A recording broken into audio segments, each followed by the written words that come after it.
নমস্কাৰ সকলোকে স্বাগতম জনাইছো চেনেলটোৰ আকৌ এটা নতুন ভিডিঅ'লৈ। সো 2026 চনৰ মান্থলি কাৰেণ্ট এফেয়াৰ্সৰ আজি ফেব্ৰুৱাৰী মাহৰ ভিডিঅ'টো লৈ আহিছো। সো ভিডিঅ'টোত টোটাল 50টা কাৰেণ্ট এফেয়াৰ্সৰ এমসিকিউ আছে, ভেৰি ইম্পৰ্টেন্ট, আৰু শেষত আপোনালোকৰ বাবে এটা কুৱেশ্যন এডি থোৱা আছে, গতিকে ভিডিঅ'টো আপোনালোকে শেষলৈকে চাবলৈ নাপাহৰিব। আৰু ইয়াৰ লগতে আপোনালোকে যদি আমাৰ 2026 চনৰ কাৰেণ্ট এফেয়াৰ্সৰ বুকলেটখন ল'ব বিচাৰে তেনেহলে এই বুকলেটখন ল'ব পাৰে এই নম্বৰটোত হোৱাটসঅ্যাপ কৰি। সো ইয়াতে আপোনালোকে আসাম স্পেচিফিক আৰু নেশনাল ইন্টাৰনেশনাল দুখন সেপাৰেটলি কাৰেণ্ট এফেয়াৰ্সৰ পিডিএফ বুকলেট পাব, মান্থলি বিলাকটো পাব, লগতে টপিক স্পেচিফিক কিছুমান টপিক বিলাকো পাব, পদ্ম এৱাৰ্ডছ হওক, ইউনিয়ন বাজেট হওক, ICC আন্ডাৰ 19 উইন্টাৰ অলিম্পিক্স, এইবিলাক গোটেইবিলাক ইনক্লুড আছে। এই পিডিএফখন যদি আপোনালোকে ল'ব বিচাৰে সিম্পলি এই হোৱাটসঅ্যাপ নম্বৰটোত হোৱাটসঅ্যাপ কৰি পিডিএফখিনি দিব পাৰে। সো ভিডিঅ'টোৰ প্ৰথম প্ৰশ্নটো হৈছে, which city is proposed to be developed as a regional healthcare hub integrating medical education, diagnostics and tertiary care in the Union Budget 2026? তো শেহতীয়াকৈ ফেব্ৰুৱাৰী মাহত ইউনিয়ন বাজেট ঘোষণা কৰা হৈছিলে। তো ইয়াতে চিকিৎসা, শিক্ষা, ৰোগ নিৰ্ণয় আৰু টাৰ্চিয়াৰী কেয়াৰক একত্ৰিত কৰি কোনখন চহৰক আঞ্চলিক স্বাস্থ্য সেৱা কেন্দ্ৰ হিচাপে গঢ়ি তোলাৰ প্ৰস্তাৱ দিয়া হৈছিলে? এইখন হৈছে গুৱাহাটী চহৰখন। নেক্সট কুৱেশ্যনটো হৈছে, on which date was বীৰ চিলাৰায় দিৱস observed in Assam in the year 2026? তো শেহতীয়াকৈ অসমত বীৰ চিলাৰায় দিৱস উদযাপন কৰা হৈছিলে 1 ফেব্ৰুৱাৰী তাৰিখে। অপশ্যন চি টো হৈ যাব শুদ্ধ উত্তৰ। তো ইয়াতে চাব পাৰে অসমীয়া মাঘ মাহৰ পূৰ্ণিমাত পালন কৰা হয় প্ৰতি বছৰে, আৰু 2025 চনত 12 ফেব্ৰুৱাৰী তাৰিখে আছিলে। তো 2026 চনত এইটো আগুৱাইছে 1 ফেব্ৰুৱাৰী তাৰিখে শেহতীয়াকৈ অনুষ্ঠিত হৈ গৈছে বীৰ চিলাৰায় দিৱস। নেক্সট কুৱেশ্যনটো হৈছে, what is the name of the online portal launched by Assam government for mutual transfer of grade 3 and grade 4 employees? তো শেহতীয়াকৈ তৃতীয় আৰু চতুৰ্থ বৰ্গৰ এডিআৰইৰ যিবিলাক কৰ্মচাৰী আছে সেইবিলাকৰ পাৰস্পৰিক বদলিৰ বাবে অসম চৰকাৰে এটা অনলাইন পৰ্টেল মুকলি কৰিছিলে, সেইটোৰ নাম হৈছে স্বাগতা সতীৰ্থ পৰ্টেল 2.0। অপশ্যন বি টো হৈ যাব ইয়াৰে শুদ্ধ উত্তৰ। নেক্সট কুৱেশ্যনটো হৈছে, where is the new National Informatics Center NIC data center coming up in Assam? তো অসমত নতুন ৰাষ্ট্ৰীয় সূচনা বিজ্ঞান কেন্দ্ৰৰ ডাটা চেণ্টাৰ ক'ত স্থাপন হ'বলৈ গৈ আছে? তো এইখন স্থাপন হ'বলৈ গৈ আছে গুৱাহাটীৰ আমিনগাঁৱত। অপশ্যন বি টো হৈ যাব শুদ্ধ উত্তৰ। তো ইয়াতে চাব পাৰে অসমৰ কামৰূপ জিলাৰ আমিনগাঁৱত উত্তৰ পূৰ্বাঞ্চলৰ বাবে নতুন এখন ৰাষ্ট্ৰীয় বিজ্ঞান তথ্য বিজ্ঞান কেন্দ্ৰ নিৰ্মাণ কৰা হ'ব। প্ৰধানমন্ত্ৰী নৰেন্দ্ৰ মোদীয়ে 14 ফেব্ৰুৱাৰী তাৰিখে এই সুবিধাটো আনুষ্ঠানিকভাৱে উদ্বোধন কৰে, আৰু ইয়াৰে উদ্দেশ্যটো কি? এই কেন্দ্ৰটো নিৰ্মাণ কৰাৰ উদ্দেশ্যটো হৈছে এই কেন্দ্ৰটোৱে উত্তৰ পূৰ্বাঞ্চলৰ যিকেইখন 8খন ৰাজ্য আছে তাৰ বাবে এটা শক্তিশালী তথ্য আৰু যোগাযোগ প্ৰযুক্তি হিচাপে কাম কৰিব। Next question is, the Union Budget 2026 proposed the development of the specific tourism circuit connecting Arunachal Pradesh, Sikkim, Assam, Manipur, Mizoram and Tripura. What is it called? তো কেন্দ্ৰীয় বাজেট 2026ত এই কেইখন ৰাজ্যক সংযোগ কৰা এটা নিৰ্দিষ্ট পৰ্যটন চক্ৰ বা সাৰ্কিট গঢ়ি তোলাৰ বাবে প্ৰস্তাৱ দিয়া হৈছিলে। এই সাৰ্কিটটো কি বুলি কোৱা হৈছে? তো ইউনিয়ন বাজেট 2026ত এই সাৰ্কিটটোক কোৱা হৈছে বুদ্ধিষ্ট হেৰিটেজ সাৰ্কিট বুলি। অপশ্যন চি টো হৈ যাব শুদ্ধ উত্তৰ। নেক্সট কুৱেশ্যনটো হৈছে, who has been appointed as Manipur's first female deputy chief minister? মণিপুৰৰ প্ৰথম মহিলা উপ মুখ্যমন্ত্ৰী হিচাপে কাক নিযুক্তি দিয়া হৈছে? এখেতক নিযুক্তি দিয়া হৈছে, এখেতৰ নাম হৈছে নেমচা কিপগেন। অপশ্যন এ টো হ'ব শুদ্ধ উত্তৰ। আৰু এইটো ইম্পৰ্টেন্ট মনত ৰাখিব, মণিপুৰৰ নতুন চিফ মিনিষ্টাৰ অৰ্থাৎ মুখ্যমন্ত্ৰী গৰাকীৰ নাম কি? য়ামনাম খেমচান সিং। নতুন মুখ্যমন্ত্ৰী গৰাকীৰ নাম হৈছে মণিপুৰৰ য়ামনাম খেমচান সিং। নেক্সট কুৱেশ্যনটো হৈছে, recently which Assamese film won the award of excellence special mention at the accolade global film competition? তো শেহতীয়াকৈ এখন অসমীয়া ছবিয়ে একলেট গ্লোবেল ফিল্ম প্ৰতিযোগিতাত উৎকৃষ্টতাৰ বঁটা লাভ কৰিছে বিশেষ উল্লেখ হিচাপে। এইখন ছবিৰ নাম কি আমি ক'ব লাগে। এইখন হৈছে মই এটি নিশাচৰ। অপশ্যন এটো হৈ যাব শুদ্ধ উত্তৰ। তো ইয়াৰে যদি আমি ইম্পৰ্টেণ্ট পইণ্টখিনি যদি চাওঁ, মই এটি নিশাচৰ এই ছবিখন কোনে পৰিচালনা কৰিছিলে? ডাইৰেক্টৰগৰাকীৰ নাম হৈছে Bidyut Kotoky. Very very important. ডাইৰেক্টৰবিলাকৰ নাম সোধে ফিল্মবিলাকৰ, আপোনালোকে মনত ৰাখিব। আৰু এই ছবিখন জাৰ্নেলিষ্ট অনুৰাধা শৰ্মা পূজাৰীৰ এটা ট্ৰু ষ্টৰীৰ আধাৰত বনোৱা হৈছে। ইয়াৰে লিড এক্টৰগৰাকী আছিলে গুণমণি বৰুৱা। এই ফিল্মখনে এৱাৰ্ড অফ এক্সেলেন্স পাইছে স্পেচিয়েল মেনশ্যন হিচাপে। এতিয়া অসমীয়াত দিয়া আছে, চাই ল'ব। নেক্সট কুৱেশ্যনটো হৈছে which high value crop often referred to as liquid gold received special focus on for cultivation in the northeast in the union budget 2026. তো লিকুইড গোল্ড অৰ্থাৎ তৰল সোণ বুলি অভিহিত কৰিছে ইউনিয়ন বাজেটত এই গছবিধক। এই গছবিধৰ নাম হৈছে অগৰ উড বা হাসি গছ। অপশ্যন বিটো হৈ যাব শুদ্ধ উত্তৰ। Next question হৈছে recently which film won the best film award for 2021 at the 9th Assam State Film Awards. তো শেহতীয়াকৈ নৱম অসম ৰাজ্যিক চলচ্চিত্ৰ বঁটা ঘোষণা কৰা হৈছে। তো শ্ৰেষ্ঠ চলচ্চিত্ৰৰ বঁটা কোনখন ছবিয়ে লাভ কৰিছে 2021 বৰ্ষৰ বাবে? তো 2020 আৰু 21 একেলগে ঘোষণা কৰিছে শেহতীয়াকৈ 2026 চনত। তো 2021 বৰ্ষৰ বাবে শ্ৰেষ্ঠ চলচ্চিত্ৰৰ বঁটা লাভ কৰিছে শব্দ নিশব্দ কোলাহল। অপশ্যন চিটো হৈ যাব শুদ্ধ উত্তৰ। সো ইয়াতে গোটেইখিনি এৱাৰ্ডৰ বিষয়ে দিয়া আছে। 2020 চনৰো দিয়া আছে, 21 চনৰো দিয়া আছে। বেষ্ট ফিল্ম আমি পঢ়িলোঁ 2021 চনৰ বাবে শব্দ নিশব্দ কোলাহল, ইংৰাজীত সল অফ চাইলেন্স বুলি কোৱা হয়। আৰু 2020 চনৰ বাবে এইটো ঘোষণা কৰিছে বেলকনিত ভগৱান। এইটো সুধিব পাৰে 20 চনৰটো। বেষ্ট ডাইৰেক্টৰ কোনে লাভ কৰিছে? বিশ্বজিৎ বৰাই। ধনজিৎ দাসে 2021 চনতো লাভ কৰিছে। আৰু এই ধনজিৎ দাস হৈছে শব্দ নিশব্দ কোলাহলৰ পৰিচালক। এইটো মনত ৰাখিব। বেষ্ট এক্টৰ কোনে লাভ কৰিছে? হৰিশ খান্নাই লাভ কৰিছে বেলকনিত ভগৱান এই ছবিখনৰ বাবে। বেষ্ট এক্ট্ৰেছ লাভ কৰিছে 2021 চনৰ বাবে মন্দাকিনী গোস্বামীয়ে মন্টুৰ মন্টক নামৰ ছবিখনৰ বাবে পাইছে। আৰু ছুটি ছবি হিচাপে 2020 চনত এৱাৰ্ড লাভ কৰিছে কুমু নামৰ ছবিখনে।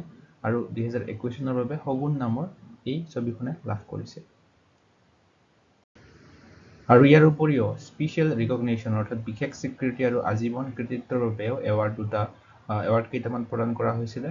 লাইফ টাইম এচিভমেণ্ট এৱাৰ্ড লাভ কৰিছে 2020 চনৰ বাবে জয়ন্ত ভাগৱতীয়ে। 2021 চনৰ বাবে দীনেশ দাসে লাভ কৰিছে। ইয়াৰ উপৰি জয়ন্ত হাজৰিকা এৱাৰ্ড লাভ কৰিছে শংকৰ লাল গোৱেংকাই 2020 চনৰ বাবে। আৰু জেপি দাসে 2021 চনৰ বাবে লাভ কৰিছে। মিউজিক এৱাৰ্ড লাভ কৰিছে শংকুৰাজ কোঁৱৰ আৰু ৰূপম ভূঞাই। সো ইয়াৰে আগৰ কেইটা আছিলে আসাম স্পেচিফিক কুৱেশ্যন। তো আমি এতিয়া নেশ্যনেল আৰু ইণ্টাৰনেশ্যনেল কুৱেশ্যনখিনি ডিছকাছ কৰিম। Which peace time gallantry award was recently conferred upon group captain Shubhanshu Shukla by the president of India. তো শেহতীয়াকৈ ভাৰতৰ ৰাষ্ট্ৰপতিয়ে গ্ৰুপ কেপ্টেইন শুভাংশু শুক্লাক কোনটো শান্তিকালীন বীৰত্ব বঁটা প্ৰদান কৰিছিলে 2026 চনৰ ফেব্ৰুৱাৰী মাহৰ আৰম্ভণিত? তো এইটো বঁটাটো হৈছে অশোক চক্ৰ। অৰ্থাৎ গ্ৰুপ কেপ্টেইন শুভাংশু শুক্লাই অশোক চক্ৰ শান্তিকালীন বঁটাটো লাভ কৰিছে।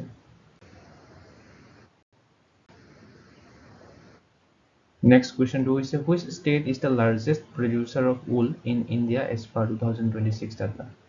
তো সৰ্বাধিক উল উৎপাদনকাৰী ৰাজ্য হিচাপে শেহতীয়াকৈ 2026 চনত এটা তথ্য ঘোষণা কৰিছিলে। তো সৰ্বাধিক উল উৎপাদনকাৰী ৰাজ্যখন হৈছে ৰাজস্থান। অপশ্যন চিটো হৈ যাব শুদ্ধ উত্তৰ।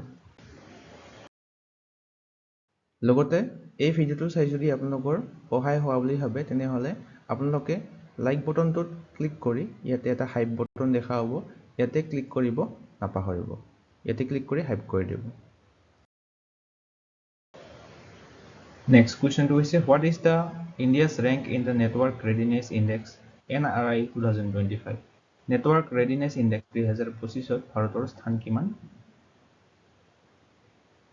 ভাৰতৰ স্থান হৈছে 45তম অপশ্যন B2 হৈ যাব শুদ্ধ উত্তৰ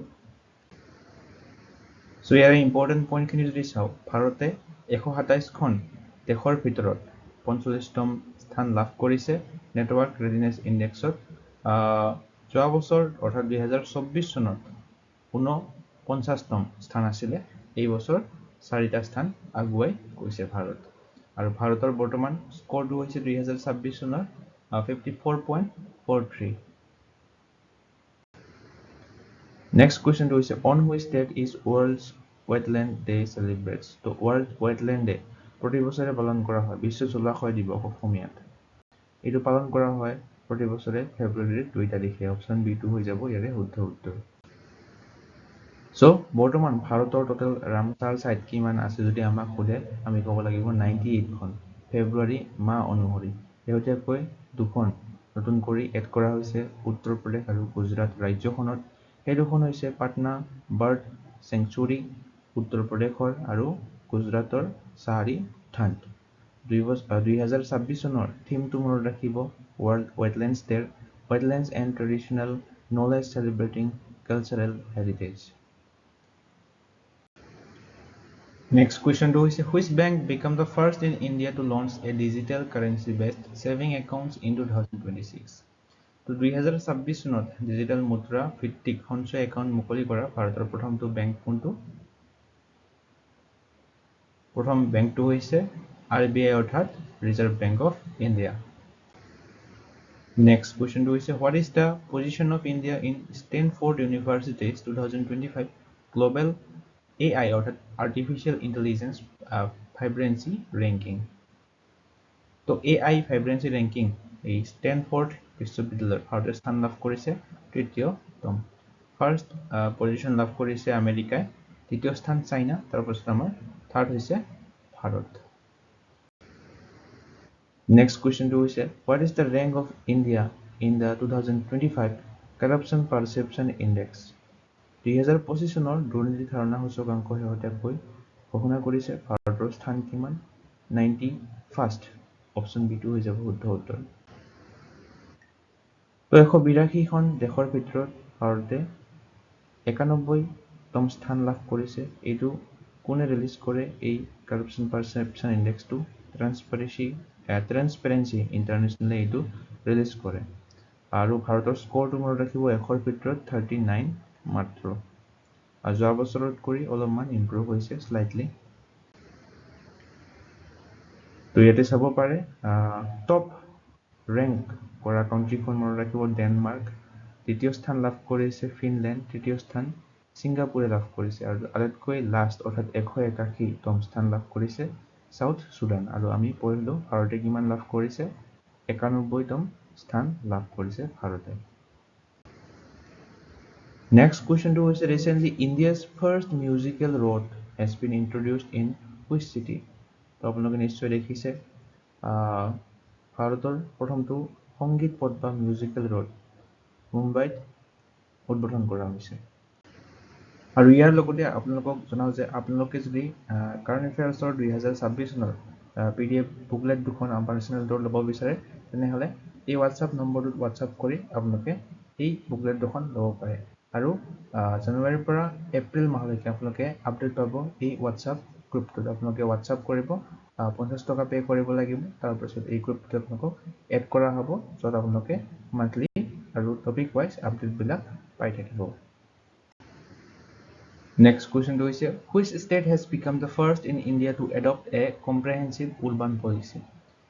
তো ভাৰতৰ ভিতৰতে প্ৰথমখন ৰাজ্য যিখনে বিস্তৃত নগৰীয়া নীতি গ্ৰহণ কৰিছে এইখন ৰাজ্য কোনখন urban policy adopt কৰিছে comprehensive এইটো হৈছে কেৰালা ৰাজ্য আৰু শেহতীয়াকৈ কেৰালা ৰাজ্যখনক কেৰালাম নামেৰে নতুন নামকৰণ কৰা হৈছে এইটো মনত ৰাখিব আপোনালোকে very important Next question is who received the Nobel of Geoscience, the Crawford Prize? তো ভূবিজ্ঞানৰ নোবেল বঁটা বুলি কোৱা হয় এই ক্ৰেফৰ্ড বঁটাটোক এইটো কোনে লাভ কৰিছে 2026 চনৰ এখেতে লাভ কৰিছে এখেতৰ নাম কি ভীৰা ভদ্ৰন ৰামনাথম অপশ্যন B2 হৈ যাব শুদ্ধ উত্তৰ Next question হৈছে Who is set to take oath as Prime Minister of Bangladesh following the BNP's decisive election victory? তো বাংলাদেশত শেহতীয়াকৈ ইলেকশ্যন হৈ গৈছে তাতে BNP দলটোৱে জয়লাভ কৰিছে আৰু নতুন প্ৰাইম মিনিষ্টাৰ ঘোষণা কৰা হৈছে বাংলাদেশৰ তেখেতৰ নাম কি তেখেতে হৈছে বাংলাদেশৰ নতুন prime minister Tarique Rahman option C2 হৈ যাব উত্তৰ Next question to is where was the African Union AU Summit 2026 held? তো আফ্ৰিকান ইউনিয়ন সন্মিলন 2026 চনৰ এইটো ক'ত অনুষ্ঠিত হৈছিল কোনখন দেশত অনুষ্ঠিত হৈছিল ইয়াৰে শুদ্ধ উত্তৰ হৈ যাব অপচন ডি ইথিওপিয়া দেশখনত আফ্ৰিকান ইউনিয়ন সন্মিলন 2026 অনুষ্ঠিত হৈছিল তো আপোনালোকে ইথিওপিয়াৰ কেপিটেলখনৰ নাম কি আপোনালোকে কমেন্টত জনাবলৈ নাপাহৰিব Next question to is what is the rank of India in recently released Henley Passport Index 2025?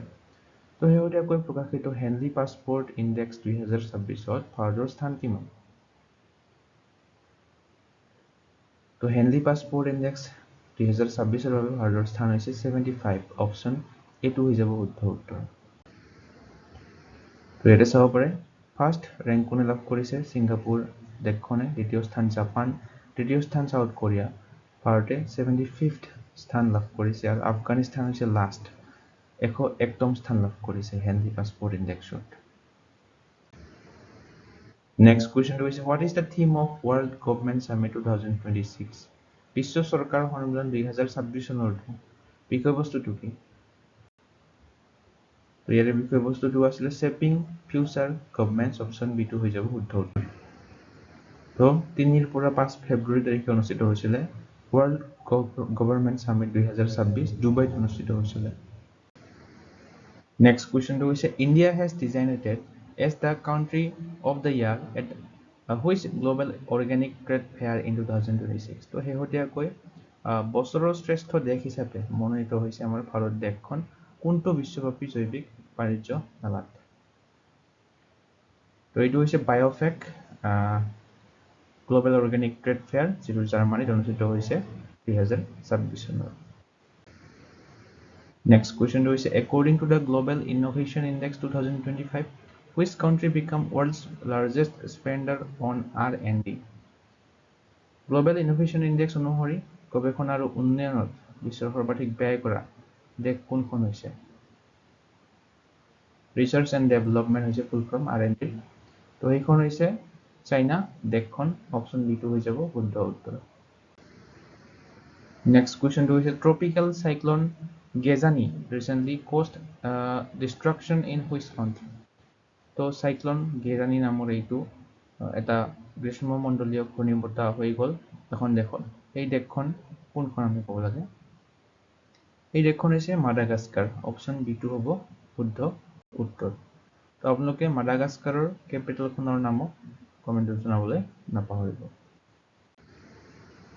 Next question to is what was the total value of India-China bilateral trade in 2025?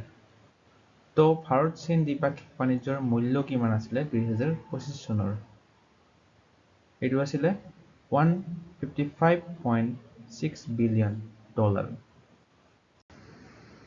Next question to is the 2026 G20 summit will be hosted in তো 21 সংখ্যক G20 সন্মিলন অনুষ্ঠিত হ'ব 2026 চনত এইটো অনুষ্ঠিত হ'ব আমেৰিকাৰ মায়ামিত অপচন সি Miami, USA হ'ব শুদ্ধ উত্তৰ Next question to is the C-Box portal related to safety of women at workplace was launched by which ministry? তো C-Box portal এইটো launch কৰিছে Ministry of Women and Child Development তো এটা চাব পাৰে C-Box ইয়াৰে সম্পূৰ্ণ ৰূপটো হৈছে Sexual Harassment Electronic Box portal তো এইটোৱে কি কৰিব কৰ্মক্ষেত্ৰত যৌন নিৰ্যাতনৰ অভিযোগ আৰু পঞ্জীয়ন অনুসৰণ কৰিব এই পৰ্টেলটোৱে যিটো মহিলা আৰু শিশু উন্নয়ন মন্ত্ৰালয়ে লঞ্চ কৰিছে শেহতীয়াকৈ Next question to is which state launched the Neophyte ID application to identify invasive plant species তো আক্ৰমণাত্মক উদ্ভিদৰ প্ৰজাতি চিনাক্ত কৰিবলৈ কোনখন ৰাজ্যই শেহতীয়াকৈ এই নিঅফাইট আইডি নামৰ এপ্লিকেশ্যনটো মুকলি কৰিছে নিঅফাইট এপ এইখন ৰাজ্যখন হৈছে কেৰালা অপচন এটো হ'ব শুদ্ধ উত্তৰ Next question is which country ranked first outside the United States in the 2025 double ED LEED list released by US GBC and GBCI. So LEED ইয়াৰে সম্পূৰ্ণ ৰূপটো মনত ৰাখিব leadership in energy and environmental design. তো United ষ্টেটৰ বাহিৰৰ দেশসমূহৰ ভিতৰত প্ৰথম স্থান লাভ কৰিছে চাইনাই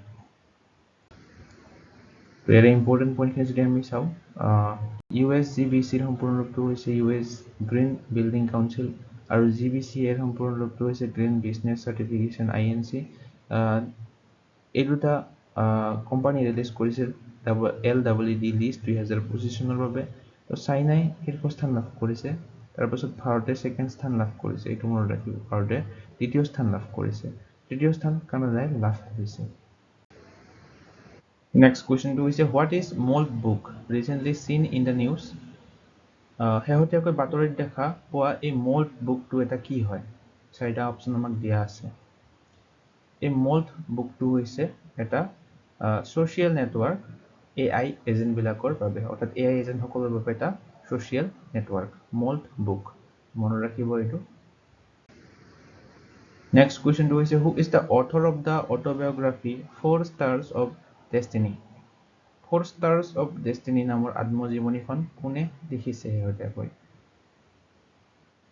জেনাৰেল মনোজ মুকুন্দ নাৰাভানে লিখি উলিয়াইছে তেখেতৰ আত্মজীৱনী 4 Stars of Destiny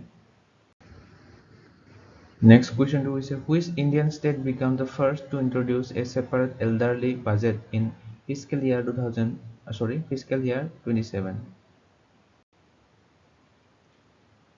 তো বয়োজ্যেষ্ঠ বাজেট প্ৰৱৰ্তন কৰা প্ৰথমখন ভাৰতীয় ৰাজ্য হৈছে Kerala Next question to is who is set to become the youngest prime minister in the history of the Netherlands in 2026 তো নেদাৰল্যান্ডৰ ইতিহাসত আটাইতকৈ কম বয়সীয়া প্ৰধানমন্ত্ৰী হিচাপে কোনে শপত ল'বলৈ গৈ আছে এখেত হ'ব নতুন প্ৰধানমন্ত্ৰী নেদাৰল্যান্ডৰ ৰব জেটান অপচন B2 হ'ব শুদ্ধ উত্তৰ আপোনালোকে নেদাৰল্যান্ডৰ ক্যাপিটাল আৰু কাৰেন্সি কি হয় এটো কমেন্টত জনাবলৈ নাপাহৰিব Next question to is who won the best actress award at the 2026 BAFTA awards তো হেহতিয়াকৈ 2026 চনৰ BAFTA বঁটা ঘোষণা কৰা হৈছে তাতে শ্ৰেষ্ঠ অভিনেত্ৰীৰ বঁটা কোনে লাভ কৰিছে এখেতে লাভ কৰিছে এখেতৰ নাম হৈছে জেসি বাকলে অপচন C2 হৈ যাব শুদ্ধ উত্তৰ আৰু BAFTA awardsৰ সম্পূৰ্ণ নামটো আপোনালোকে মনত ৰাখিব British Academy of Film and Television Arts Creators of 79th edition আছিলে এইটো BAFTA awardsৰ 22 ফেব্ৰুৱাৰী তাৰিখে ঘোষণা কৰা হয় বেষ্ট ফিল্ম কোনে লাভ কৰিছে এইটো মনত ৰাখিব One Battle After Another best British film লাভ কৰিছে হেমনেট নামৰ ছবিখনে বেষ্ট এক্টৰ লাভ কৰিছে ৰবাৰ্ট আৰামায়ো আৰু বেষ্ট এক্ট্ৰেছ আমি পঢ়িলো JC বাগলে Next question to is who won the best airport of the year award at the Wings India 2026 awards তো best airport of the year award লাভ কৰিছে Delhi International Airport option C2 হৈ যাব শুদ্ধ উত্তৰ Next question to is which Indian legend has been selected as the torch bearer for the Milano Cortina Winter Olympics তো ভাৰতৰ কোন গৰাকী কিংবদন্তীক torch Barrier অৰ্থাৎ মশাল বাহক হিচাপে নিৰ্বাচিত কৰা হৈছিল অভিনৱ বিন্দ্ৰা অপচন B2 হৈ যাব শুদ্ধ উত্তৰ Next question to is which country is the host of Asian Rifle and Pistol Championship 2027 তো Asian Rifle and Pistol Championship 2027 চনৰ বাবে আয়োজক দেশ ঘোষণা কৰা হৈছে সেই দেশখন হৈছে ইণ্ডিয়া আৰু 2026 চনৰ এছিয়ান ৰাইফল পিস্তল চেম্পিয়নশ্বিপ হেহতিয়াকৈ হৈ গৈছে তৃতীয় সংস্কৰণটো এইটো অনুষ্ঠিত হৈছিল এই বছৰ ফেব্ৰুৱাৰী মাহৰ 2 তাৰিখৰ পৰা 14 তাৰিখলৈকে নিউ দিল্লীৰ এই doctor Carney Singh shooting range ষ্টেডিয়ামত আৰু ভাৰতে 2026 চনৰ এছিয়ান ৰাইফল এণ্ড পিষ্টল চেম্পিয়নশ্বিপত 94টা মেডেল লাভ কৰিছে। ভেৰি ভেৰি ইম্পৰ্টেণ্ট, মনত ৰাখিব এইটো। গোল্ড 51টা লাভ কৰিছে, চিলভাৰ মেডেল লাভ কৰিছে 23টা, 20টা ব্ৰঞ্জৰ পদক লাভ কৰিবলৈ সক্ষম হৈছে ভাৰত দেশখনে। নেক্সট কুৱেশ্যনটো হৈছে which athlete won the gold medal at the 2026 national weightlifting championship setting 3 new national records?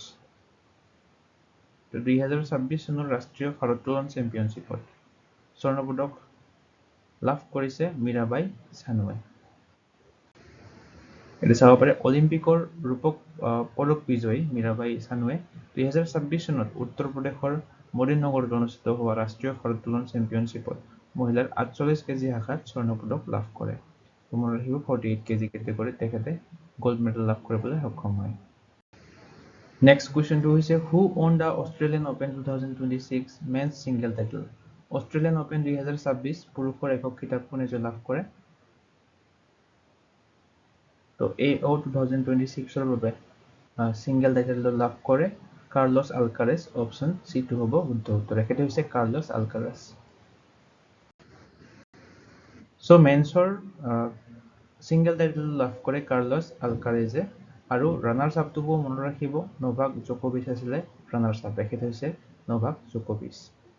আৰু অষ্ট্ৰেলিয়ান অপেন ওমেন্সৰ বিষয়ে যদি আমি ক'বলৈ যাওঁ মহিলাৰ ক্ষেত্ৰত ছিংগল টাইটেলটো লাভ কৰিছে এলেনা ৰেবেকিনাই। এখেত হৈছে এলেনা ৰেবেকিনা আৰু ৰানাৰ্ছ আপটো মনত ৰাখিব আৰেনা সাবলাংকা আছিলে ওমেন্সৰ কেটেগৰীত অষ্ট্ৰেলিয়া অপেন 2026 চনৰ ৰানাৰ্ছ আপ।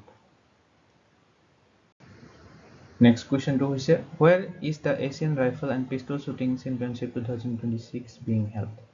তো অলপ আগতে আমি পঢ়িলোঁ 2026 চনৰ Asian rifle and pistol shooting চেম্পিয়নশ্বিপটো অনুষ্ঠিত হৈছিলে নতুন দিল্লীত। নেক্সট কুৱেশ্যনটো হৈছে who won Brazil's first ever winter olympics medal at the 2026 winter olympics? 2026 চনৰ শীতকালীন অলিম্পিকত ব্ৰাজিলৰ হৈ প্ৰথমটো পদক লাভ কৰিছে লুকাছ পিনহেইৰো ব্ৰাথেনে। অপশ্যন C2 হ'ব শুদ্ধ উত্তৰ। তো উইণ্টাৰ অলিম্পিক্সৰ বিষয়ে আমি ডিটেইলভাৱে এটা ভিডিঅ' অলৰেডি আপলোড কৰিছোঁ। সেইটো যদি চোৱা নাই আপোনালোকে ডেছক্ৰিপশ্যনত প্লেলিষ্টৰ লিংকটো দিয়া আছে কাৰেণ্ট এফেয়াৰ্ছৰ, তাতে গৈ সেইটো ভিডিঅ' চাই ল'ব। ভেৰি ভেৰি ইম্পৰ্টেণ্ট হয় উইণ্টাৰ অলিম্পিক্স।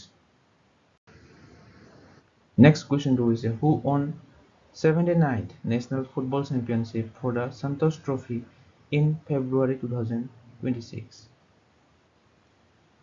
তো 79 সংখ্যক সন্তোষ ট্ৰফিৰ জয়লাভ কৰিছে চাৰ্ভিচেছ অৰ্থাৎ সেৱা ক্ৰিয়া নিয়ন্ত্ৰণ বোৰ্ডে জয়লাভ কৰিছে। তো ইয়াতে চাব পাৰে সেৱা ক্ৰিয়া নিয়ন্ত্ৰণ বোৰ্ডে অৰ্থাৎ চাৰ্ভিচেছে জয়লাভ কৰিছে 79th নেশ্যনেল ফুটবল চেম্পিয়নশ্বিপ সন্তোষ ট্ৰফিৰ বাবে 8 ফেব্ৰুৱাৰী তাৰিখে অনুষ্ঠিত হৈছিল আৰু এইখন ফাইনেল খেলখন অসমতে অনুষ্ঠিত হৈছিলে। তো এইটো মনত ৰাখিব ঢকুৱাখানা ফুটবল ষ্টেডিয়ামত অনুষ্ঠিত হৈছিলে। কেৰেলা আছিলে ৰানাৰ্ছ আপ, এইটো মনত ৰাখিব কেৰেলা ৰানাৰ্ছ আপ সন্তোষ ট্ৰফিৰ। নেক্সট কুৱেশ্যনটো হৈছে who was named the BBC Indian sports women of the year 2025? তো 2025 চনৰ BBC Indian sports women of the year হিচাপে মনোনীত কৰা হৈছে কাক? ছবিত দেখি নিশ্চয় গম পাইছে তেখেত হৈছে স্মৃতি মান্ধানা, ভাৰতীয় ক্ৰিকেট দলৰ এগৰাকী খেলুৱৈ। নেক্সট কুৱেশ্যনটো হৈছে who scored highest individual score in ICC Under-19 men's cricket world cup final?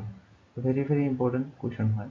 Highest individual score কৰিছিলে ভাৰতৰ এইগৰাকী খেলুৱৈ। এখেতক নিশ্চয় সকলোৱে চিনি পাইছে বৈভৱ সূৰ্যবংশী। নেক্সট কুৱেশ্যনটো হৈছে recently who won the FIDE freestyle chess world championship 2026? তো 2026 চনৰ ফিডে ফ্ৰীষ্টাইল দবা বিশ্ব চেম্পিয়নশ্বিপ অনুষ্ঠিত হৈছে। এইটো লাভ কৰিছে চেম্পিয়ন হৈছে মেগনাছ কাৰ্লচন। অপশ্যন D2 হৈ যাব শুদ্ধ উত্তৰ। নেক্সট কুৱেশ্যনটো হৈছে which tennis player won his maiden ATP tour title at the Rio' Open? তো ৰিঅ' অ'পেনত কোনজন টেনিছ খেলুৱৈয়ে তেওঁৰ প্ৰথমটো ATP টুৰ খিতাপ জয়লাভ কৰে? তো মেইডেন ATP টুৰ টাইটেলটো লাভ কৰে টমাছ মাৰ্টিন এছেভেৰে। অপশ্যন C2 হৈ যাব শুদ্ধ উত্তৰ। নেক্সট কুৱেশ্যনটো হৈছে who became the most capped player in women's international cricket in February 2026? তো মহিলাৰ আন্তঃৰাষ্ট্ৰীয় ক্ৰিকেটত সৰ্বোচ্চ মেচ খেলা খেলুৱৈ কোন হৈছে? তেখেত হৈছে হৰমনপ্ৰীত কৌৰ। অপশ্যন ডিটো হৈ যাব শুদ্ধ উত্তৰ। তো আজিৰ ভিডিঅ'টোৰ প্ৰশ্নটো হৈছে দুটা কুৱেশ্যন আছে, ইয়াৰ পিছত আৰু এটা আছে হোমৱৰ্কৰ question. What is the name of the newly inaugurated bridge connecting Guwahati and north Guwahati? তো এই চাৰিটা অপশ্যনৰ নামটো আপোনালোকে ক'ব, কোনখন ব্ৰিজ শেহতীয়াকৈ উত্তৰ গুৱাহাটী আৰু গুৱাহাটী সংযোগী হিচাপে মুকলি কৰা হৈছে অসমত। আৰু দ্বিতীয়টো কুৱেশ্যন হৈছে হোমৱৰ্কৰ, where will the Winter Olympics 2026 be held? তো শীতকালীন অলিম্পিক 2026 ক'ত অনুষ্ঠিত হৈছে? এইটো হ'ব নহ'ব হৈছে, অলৰেডি হৈছে উইণ্টাৰ অলিম্পিক্স 2026 ফেব্ৰুৱাৰী মাহত। তো এই চাৰিটা অপশ্যনৰ কোনখন দেশত অনুষ্ঠিত হৈছিলে আপোনালোকে কমেণ্ট কৰি জনাবলৈ নাপাহৰিব। চ' ইয়াৰ লগতে আপোনালোকে যদি লাষ্ট 12 মান্থছ কাৰেণ্ট এফেয়াৰ্ছৰ কণ্টেণ্টখিনি ল'ব বিচাৰে 2025 চনৰ জানুৱাৰীৰ পৰা ডিচেম্বৰ মাহলৈকে আছে, 3000ৰো অধিক MCQ আছে। মান্থলি কাৰেণ্ট এফেয়াৰ্ছবিলাকৰ লগতে এই টপিকবিলাক ইনক্লুড আছে, 38 নেশ্যনেল গেমছ হওক, IPL 2025, Assam budget, sports current affairs, Assam specific current affairs, science and tech military exercise, গোটেইবিলাকে এই বুলেটখনত আছে। কুৱেশ্যনবিলাক MCQ ফৰ্মেটত দিয়া আছে আৰু যিবিলাক ৰিলেটেড পইণ্টছ আছে এইবিলাক এটাচ কৰি দিয়া আছে, লগতে ইমেজ প্ৰভাইড কৰা আছে যাতে মনত ৰাখিব সুবিধা হয়। চ' এই বুকলেটখন যদি আপোনালোকে ল'ব বিচাৰে চিম্পলি হোৱাটছআপটো কৰি PDF-খন ল'ব পাৰে। লগতে এই ভিডিঅ'টো চাই যদি আপোনালোকৰ সহায় হোৱা বুলি ভাবে তেনেহ'লে আপোনালোকে লাইক বটনটোত ক্লিক কৰি ইয়াতে এটা হাইপ বটন দেখা হ'ব, ইয়াতে ক্লিক কৰিব নাপাহৰিব, ইয়াতে ক্লিক কৰি হাইপ কৰি দিব। চ' আজিৰ ভিডিঅ'টো চাই আপোনালোকে কেনে পালে কমেণ্ট ছেকশ্যনত জনাবলৈ নাপাহৰিব। চাই যদি ভাল পায় তেনেহ'লে লাইক এটা কৰি দিব, শ্বেয়াৰ এটা কৰি দিব, লগতে আপোনালোকে হাইপটো কৰিবলৈ নাপাহৰিব, হাইপটো প্লিজ কৰি দিব, কমেণ্ট কৰিবলৈ নাপাহৰিব যদি ভিডিঅ'টো ভাল লাগে। লগতে এছেনচিয়েল ষ্টাডিজ আমাৰ চেনেলটো ছাবস্ক্ৰাইব কৰি ল'ব এনে ধৰণৰ কাৰেণ্ট এফেয়াৰ্ছৰ কণ্টেণ্ট আগলৈ পাই থাকিবৰ বাবে। আজিলৈ ইমানে, ধন্যবাদ।